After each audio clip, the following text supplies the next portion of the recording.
Hey everybody, welcome to Pop Culture Philosophers. I'm Rockin Robbie Billups, and today we're taking a look at Marvel Comics Presents #1. Hey, what's up everybody? Super excited to be here to look at this comic book. Now, I've been wanting to do these top-down flip-throughs in comics for a while. Finally got the rig. Thank you, PCP Army, for all the support. We got the rig. We're going to do it. And I figured what better place to start than Marvel Comics Presents #1. I just picked this up just a few weeks ago. I was planning on covering this for Marvel in the 80s, but I decided let's let this be the first thing that I crack open. It's a #1. It's my first time reading it. It's the first time I've owned it. I don't have any of the other ones. I have few sporadic issues here and there, but man, I'm really excited to dive into this. Now, first of all, it's got a great wraparound cover. That's from Walt Simonson. Really cool. I just noticed this is a newsstand edition. Oh, that's pretty cool. That's not too bad. But this is Marvel Comics Presents. It ran from it was 85 to 95, something like that. It was 170 something issues. When I was young, what I really remember about it was issue number 100, which had a Sam Keith, Ghost Rider, and Wolverine story. I remember it being a Wolverine and a Ghost Rider centric book, but in the early days, it was meant to have 4 different short stories. I think they're all 8 pages or something, and some of them would be continuing, some of them would just be short, one and done, self-contained stories. This one, though, it's got a really cool lineup. It's got the start of the Wolverine solo stuff by Claremont, John Buscema. It's got a Master of Kung Fu story, a Man-Thing story, and a Silver Surfer. But let's take a look at this cover real quick. This cover is amazing. First of all, Walt Simonson, I love his composition here, and when you look at it as just a main cover, and this was a conversation we were having at my shop, it's a weird composition, right? But when you add into the fact that there's the wraparound cover, it makes it even better. Actually, it was on my experience show that I do with Rex and them from Dynamite. That's where we were talking about it. But what a cool cover. I love Walt Simonson's Man-Thing right there, the line work in there. You can almost be forgiven if you miss out on Silver Surfer being in here, but it works. Those are some big giant fins on Wolverine, but you know what? It doesn't matter. So let's crack this open. All right, first thing we see is the credits. Wolverine, written by Claremont, penciled by John Buscema, inked by Klaus Janson, lettering by Tom Orzechowski, Glynis Oliver on the coloring. That's a top-notch team. Very excited to dive into that one. Man-Thing, Elements of Terror. This is from Doug Moench with Tom Grindberg on the artwork, Dave Cockrum on the inking. That's really, really freaking cool. Master of Kung Fu, Steve Gerber, and Tom Sutton on the penciling and the inking. And Al Milgrom basically doing almost all of it with Greg Wright on the colors, Jim Novak on the lettering for the Silver Surfer. So he's writing and he's penciling and he's inking. So let's get into the book. I love this first page. It's John Buscema doing Wolverine in that brown costume that I absolutely love. Look at that amazing coloring. One of the things that I love about this era of the 80s and the coloring is that they knew how these colors would reproduce on newsprint. And so they intentionally oversaturated those colors so that they knew, because they knew it would go into that paper, right? So you get these amazing effects like this bluish purple right there, and the way that blue kind of pops against it. I love this aesthetic. Lots of purples, lots of blues. You're going to see that throughout this book. You're going to see that in a lot of Marvel comics from the late 80s, early 90s. You see the use of magenta, lavender, these lighter pale blues. Absolutely cool. So this is a book that's mostly going to deal with Logan as Logan, right? Not as Wolverine. So it's nice to get that awesome shot. And the inking done by Klaus Janson on that astounds me. I love the sunset back there. It's awesome. Then we get introduced to the island nation of Madripoor. Right? Madripoor is this island nation off the coast of Singapore. Most X-Men fans know that. This is the first appearance, I believe, of Madripoor. I do think so. It's definitely the first appearance of the Princess Bar. But in this double-page spread, which is massive, it's expansive, it looks so good. Once again, look at that, the bluish purple. Look at that lighter blue. John Buscema's doing a great job, along with Klaus Janson, showing us the dichotomy of this city, that there's this very sophisticated, sleek, and modern take to it, but there's also this very rough, rough and tumble and poor side to it. And through the narration, Wolverine's explaining this, and you see it in action. You see the wealthy people running around the streets, the cars, the lights, the shimmer, the shine, but you see the criminal element kind of relegated to the background. Here it's in the foreground, but I actually like that. It's almost like it's telling us visually that the seedier stuff that's normally hidden away, and yes, this is hidden as far as the amount of space given to this panel, but it's actually more in the foreground. Like, this is more of a nasty place than the fake allure would have you believe. Look at these crazy cool marks down here for the reflections in this grimy, slimy, wet street. Klaus Janson probably just using some white media in there that is being colored. It's awesome. There's first appearance at the Princess Bar. Wolverine's going to the Princess Bar to meet this dude for some reason. He's meeting this dude. I can't even remember his name right now. I'm sure we'll find it out. Where is it? O'Donnell. He's looking for O'Donnell right there. So there's O'Donnell. He's getting the crap kicked out of him by these dudes. Wolverine shows up, and he's not happy about that because he wants to speak to O'Donnell. And he's like, yo, chum, is this a private party? Or can anyone join in? And he's like, you should have stayed outside. He comes right at him. Wolverine takes out one dude. The other dudes come at him. One dude goes right out the window. Great visual storytelling. We don't need to see the moment of impact like we did here. We just saw impact here. Now all we need here is to see their intention and the result. That is absolutely fantastic stuff. Another guy comes after Wolverine with some nunchucks. To no avail. He gets taken out. The guy comes at Wolverine with a sword. Wolverine karate chops the sword. That's badass. Just karate chops the sword, punches him. The other guy tries to shoot. Wolverine dodges out of the way. He hits his own dude. And in the midst of all this, Chris Claremont's really doing a great job of introducing us to Wolverine. Not just displaying his powers, but telling us about him. You know, the cuts are small. They heal almost immediately. That's the main aspect of my mutant power. A healing factor. And it actually never feels too verbose or overclouded. Now, Tom Orzechowski is a really great letterer. And Chris Claremont worked with some of the greatest other creators aside. You know, he's the writer. Of course, he worked with some great artists, but he worked with amazing colorists and letterers who really helped his words come to life on the page. Tom Orzechowski is one of the best ones. A lot of people will know him from that entire Claremont run pretty much, as well as Spawn.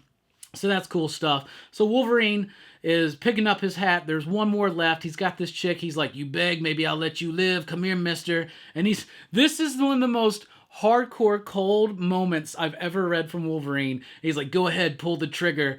But after you do, bub, then you're mine. And you just see the moment slow up and the fear come into this dude. He just runs away. Straight up runs away. And I'm loving what Klaus Janson's doing with John Buscema's pencils. Klaus Janson has this like textured style of inking. He's one of my absolute favorite inkers out there in the industry. I've just been talking about him on Punisher Warzone, his work on John Romita Jr. He might be my favorite JR inker. He might be one of my favorite inkers in comics, period, right? Because even seeing him work over John Buscema never loses that identity, but you can tell that it is Klaus Janson. There's thin lines that seem to be just effortlessly put on the page, but they convey so much. There is texture through those lines. There's thick lines. There's rough edges. There's things that it's so deceptively simple looking with Klaus Janson's inking. I love it. All right, so now McDonald is like, yo, you know, let's hook this dude up. Thank you for saving my life. Thank you for coming in. Whatever you want, you let me know. This chick comes in. She's like, well, if you ever feel lonely, I'm Sapphire. And Wolverine's like, she's fishing for a name, but I don't get it. O'Donnell's like, yo, what brings you to Madripoor? And he goes, hey, Dave Chappell sent me to find the tiger. And then all of a sudden, this dude just goes, that's real interesting, stranger, considering Dave Chappell is dead. Everybody pulls a gun on Wolverine. To be continued. And what I really love is this story is called The Good Guy. And then it goes, next issue, The Bad Guy. So a nice, like, clever, fun, tongue-in-cheek kind of thing. This is really good. This is a great introduction to the character of Wolverine, to the world of Madripoor, and it's a great setup for a short story that's going to be serialized over a few issues. On the strength of this story alone, I think this book is worth it. But then we move on to this Man-Thing story, which is done by Tom Grindberg on the artwork, Doug Moench on the writing, Augustin Moss on the lettering, and Petra Skotze, probably messed that up on the lettering and coloring. Not familiar with their work.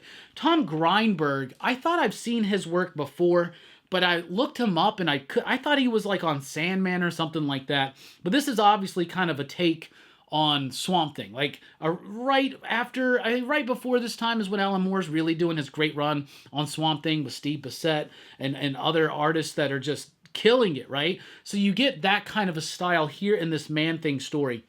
I have only ever read Man-Thing comics when he like appears in somebody else's book, right? Or there was this Man-Thing Werewolf by Night one shot from like the late 90s, I think that Paul Jenkins did. I have that. I've read that. So I have very limited knowledge of Man-Thing pre any of this kind of stuff, like his 70s run. I've never read any of that stuff. I just know that fear burns at the touch of the Man-Thing or something. And it's kind of like Swamp Thing, but a little bit different. And so here he is, he's being disturbed. And one of the things I get from this story, Elements of Terror, is that he can sense fear. Moon Knight, Man-Thing can sense fear, and that fear like is grating to him, and he has to do whatever it takes to stop it. So he feels this fear, and it causes him to rise from the swamp. Great piece of art. This looks straight out of Vertigo, like 10 years later, or even the Swamp Thing stuff at the time. The coloring too, look at the use of the pink, the magenta. It works. The blues, the pinks, the purples, the greens. Like, I know some people think that that's gaudy, but the way it soaks into this newsprint, the way it's aged over time, it works. And this is a really gnarled out, just fleshy, pieced together kind of jagged, gnarly dude. And he's all like pink and magenta, but it works. It's so cool. And he's like feeling so much fear because it feels like he's being eaten alive. Man-Thing comes across him. He just wants a conclusion to the pain that he's experiencing. So he puts this poor dude out of his misery, just crushes him. Then these other dudes, they show up. They're looking for this guy. Turns out he's like an experiment, right? They find him. He's dead. They're like, well, let's get the implant out of him because we don't want it to be traced. When this dude picks up this giant dick-looking thing right there, he gets stung and he burns at it. Really great stuff. The coloring, so much detail, so much, I don't want to keep using the word texture, but it's a dense detail that really makes you feel claustrophobic and jagged and terror. So I really do like that vibe. Look at this composition. This is something straight out of an Alan Moore, Steve Bissette Swamp Thing, right? But they go back to their place. These dudes show up. They're like apparently who they're working for. There is this mystery being built up of what's actually happening. Then they start mentioning senators and all this kind of stuff. So there's something going on. They got a giant case of cocaine. But the Man-Thing is feeling the fear off of these dudes. And so he follows these guys. Look at this. Look at all of these little pieces of ink right there. It just so freaking works. It's so dense, but it's not detail just for detail's sake. It actually has a purpose. It actually has a reason, and it's to provide that claustrophobic vibe, but also something really gnarly and gritty, right? So while they're in, so they get some, I don't know, they get some like commands or whatever from the dudes in charge. They're like, hey, we're gonna go report back that this thing like burned you when you touched it. So then this one dude's like admitting that he still does all the cocaine, and then this other gnarly monster dude shows up. They start freaking out. Man-Thing can't handle it. He busts out. Now they're like, there's two of these damn monsters. Man-Thing's just trying to get this anguish that he's experiencing from their fear that he's taking. He's just trying to end it. But this other gnarled monster touches him, and it burns Man-Thing. And he's never felt a pain like this, is what it says, right? So they both fall into the water. The dudes sail off. This dude gets chunked straight out of the water onto the little bay dock thing there. And the Man-Thing, the victor, but it looks like he's been affected by whatever has infected this gnarled up, poor, sad individual right there. So that was a really cool story, and not really knowing too much about Man-Thing, that instantaneously gets me to want to come back and read issue number 2. Now we're going to a Steve Gerber and Tom Sutton Master of Kung Fu book. Another admission here. I've never read any of the 70s Masters of Kung Fu stuff. So this story I felt a little bit lost in. It didn't do it like so the Man-Thing story and the Wolverine story. Obviously I know who these characters are, and I know who Shang-Chi is, or Shang-Chi as some people call him now. I know who these characters are. Wolverine I know a lot in detail. Man-Thing I didn't so much, but I really picked up a good vibe from the Man-Thing and who he is and what makes a Man-Thing story in this issue. Wolverine, if you didn't know, did a great job of just bringing you up to speed on the character and the world now, the new world that Claremont's building around him with Madripoor and the Princess Bar and all that stuff.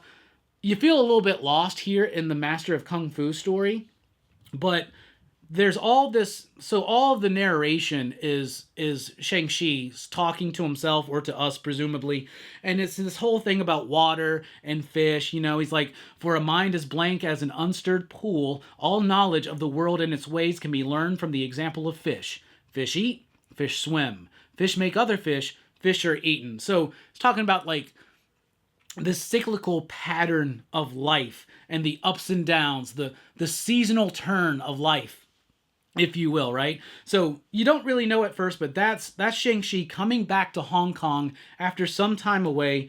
Wonderful colors here. Really cool little effect here too, by the way, of seeing the two panels that get broken up by the plane flying by. That's real interesting right there. But he goes around, I don't know what's going on with the plane. There's explosions and stuff. I don't really know what the hell's going on here.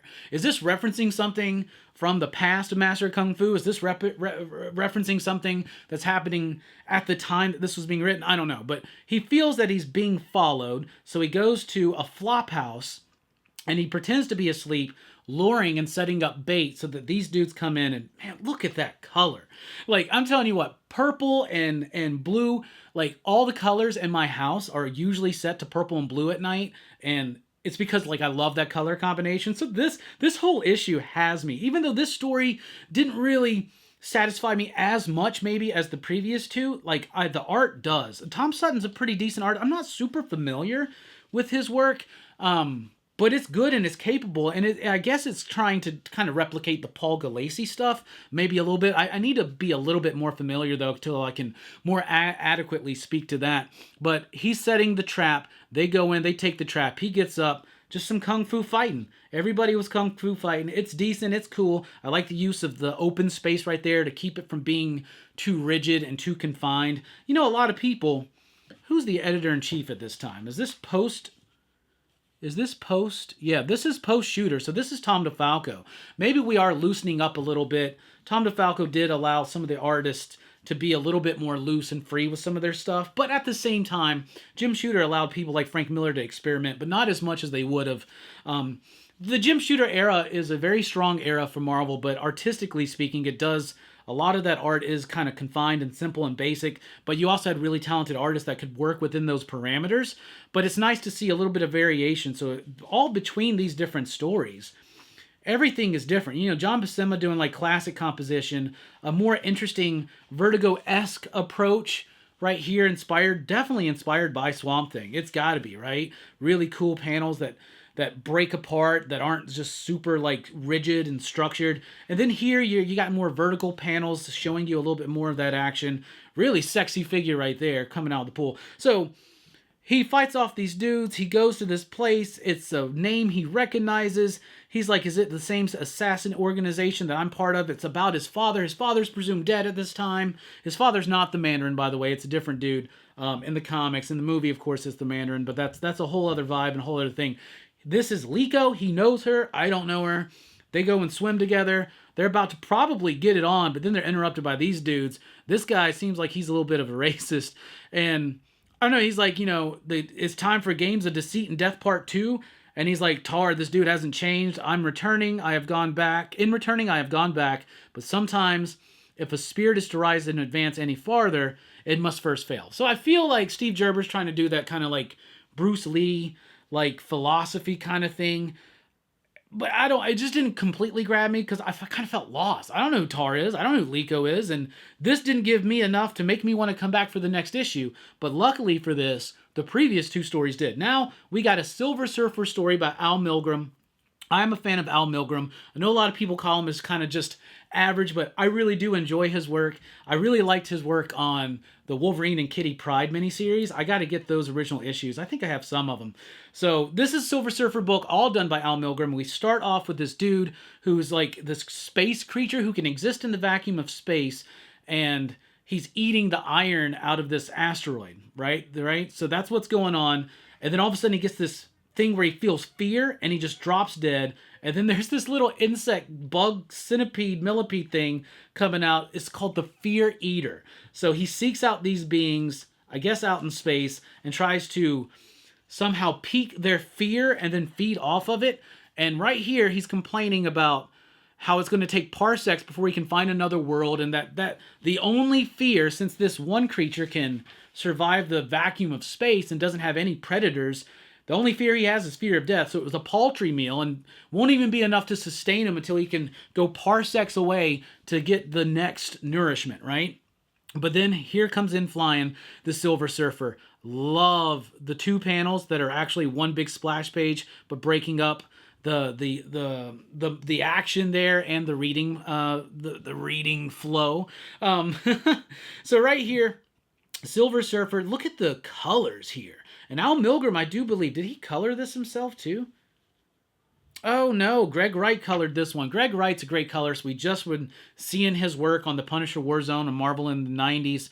But I love all the different colors of space right there. The use of the white media to do all the dots, and just that's something that you get in that Silver Surfer book that eventually, like, it doesn't spring forth from that, but eventually Silver Surfer gets his ongoing book. And like Ron Lim, for instance, does a lot of work there. And this is a trick that they use where they just put a lot of white media on that black background, and it gives you this really dense, like, star field. So he's running around, he sees this dude dead on the asteroid. He's like, that's crazy. What could possess such power to kill this dude?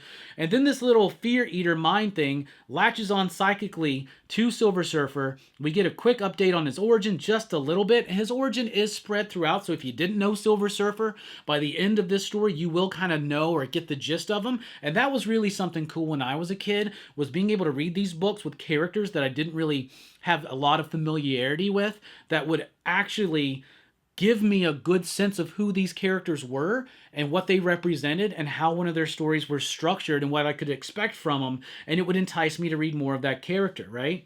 So this dude's like, well, this guy's so powerful, I don't know if he can have any fear, but he realizes he's got the fear of being confined, the time when he was confined to Earth. So here's the part that really kind of bothered me narratively. So he's like, oh, I sense it, a deep abiding terror of being imprisoned. Good, then. I can use my power to transport this Silver Surfer to the site of his most recent incarceration, Earth. Because there was a time after the coming of Galactus where, to penalize Silver Surfer for betraying him, Galactus confined Silver Surfer to Earth, and it was a way that you could have that Silver Surfer book and adventures in Earth space and have it make sense. But here's the thing.